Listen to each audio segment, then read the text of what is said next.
Ning pandemya usa sa gididaan nga makagawas ang mga senior citizens. Apan na niya 60 anyos nga janitress nga gihimo niyang ehersisyo ang pagpanglimpyo sa mga comfort room sa Talisay City Hall.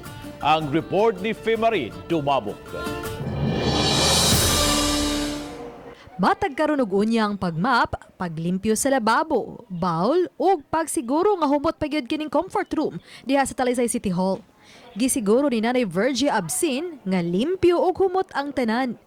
Nagtrabaho si Absin isip janitress sud na sa 4 ka tuig sa Talisay City Hall. Nahimo siyang senior citizen niadtong Abril. Mihangyo siya sa opisyal sa City Hall nga i-renew ang iyang kontrata isip job order employee.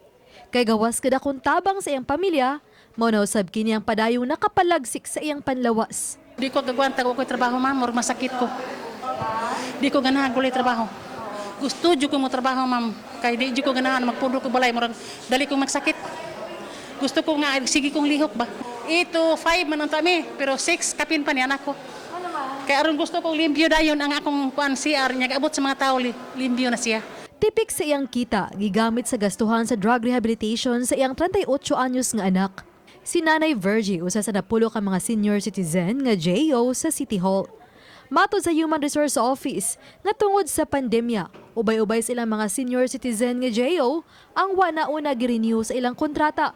We recognize also sa ilahang capabilities, silang potential. So, tagaan gyapon sila equal opportunities for just like sa mga able.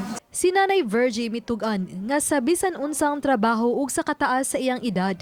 Kun alang sa iyang pamilya, wa siya'y balibarang trabaho. Kung mga anak support jud ko. Munang digin mahimo ko jud ko trabaho, ma'am, mentras buhi pa jud ko. Gusto ko molihok jud sa kong panglawas. Uban ni Jun Sulon, ako si Femari Dumabok. Balitang Bisdak.